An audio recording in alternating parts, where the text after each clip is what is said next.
तुमने अपने रूम में लाइटिंग सेटअप कर ली, सुइटेबल एंगल भी ढूंढ लिया और शैलो डेप्थ भी दे दी। अब ये मत पूछना कि ये सब कब हुआ था, ये सब हुआ है पिछली वीडियो में। देखो, यदि आपका YouTube सेटअप थोड़ा ब्राइट है तो जो शुरुआत में मैं चीजें आपको बताऊंगा उससे आपका काम हो जाएगा। लेकिन यदि आपका डार्क सेटअप है तो जो डीप में मैं चीजें बताऊंगा उसे फॉलो करना। आई नो कि डार्क सेटअप में थोड़ी मेहनत ज्यादा रहती है, लेकिन अंधेरे में मेहनत करने का मजा ही कुछ अलग है, राइट? अब कलर ग्रेडिंग करने से पहले लिटरली अपनी लाइटिंग पर फोकस जरूर कर लेना, क्योंकि एडिटिंग सॉफ्टवेयर में जो क्लिप डाली जाती है उसमें जादू आप तभी कर सकते हो जब आपने शूट करते वक्त अपनी क्लिप पर लाइटिंग से जादू करा हो, नहीं तो घंटों की मेहनत बर्बाद हो जाएगी। चलो अब आते हैं एडिटिंग सॉफ्टवेयर में पहला जादू करने के लिए। सबसे पहले ल्यूमेट्री कलर में बेसिक करेक्शन के अंदर आओगे तो तुम्हें टेम्परेचर देखने को मिलेगा।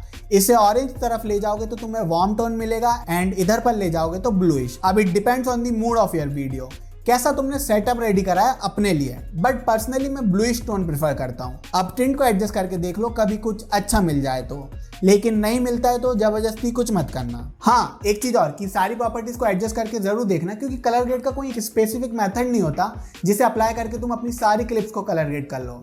तो नई चीजें तुम्हें ट्राई करके देखनी पड़ेगी। अब एक्सपोजर को तुम्हें छेड़छाड़ की जरूरत नहीं पड़ेगी यदि तुम्हारी लाइट्स बिल्कुल परफेक्ट थी तो।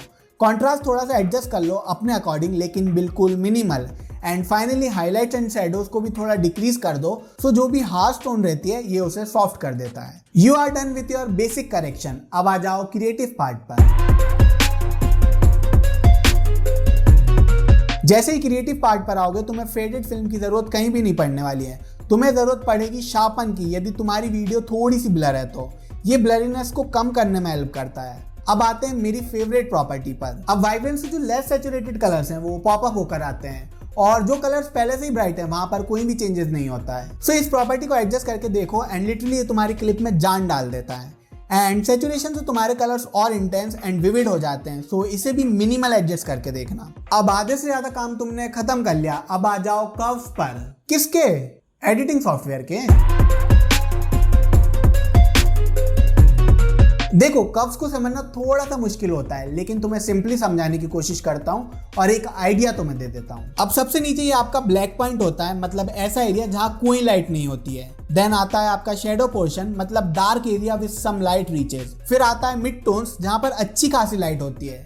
देन आता है हाईलाइट, जहां पर एरिया सबसे ब्राइट होता है बट डिटेल्स भी होती हैं।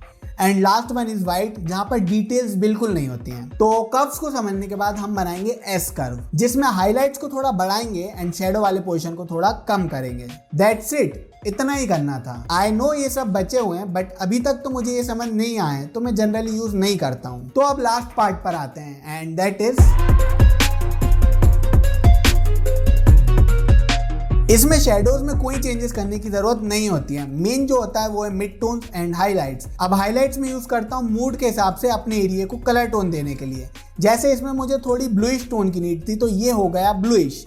एंड मिड टोन्स में सिर्फ आपको एक काम करना है, इसकी ब्राइटनेस बढ़ानी है एंड हाइलाइट्स की थोड़ी लो करनी है, बस you are done. This is the way how I colour grade my indoor shots. और अपने सब्जेक्ट पर फोकस करने के लिए पिछली वीडियो में जो ट्रिक बताई थी शैलो डेप्थ, वो जरूर अप्लाई करना, जिससे वीडियो और पॉपअप होकर आएगी। देखो, एक चीज और बताता हूँ, यदि किसी पर्टिकुलर एरिया में कलर ग्रेड करना है या तो किसी पर्टिकुलर एरिया में डेप्थ चाहिए तो इफेक्ट्स पैनल में जाकर ल्यूमेट्री कलर अपने क्लिप पर ड्रॉप कर दो एंड अपने उस एरिया पर मास्किंग कर लो एंड फेदर इंक्रीज कर लेना। एंड बस, अब जो भी चेंजेस होंगे वो तुम्हारे मास्क करे हुए एरिया पर ही होंगे।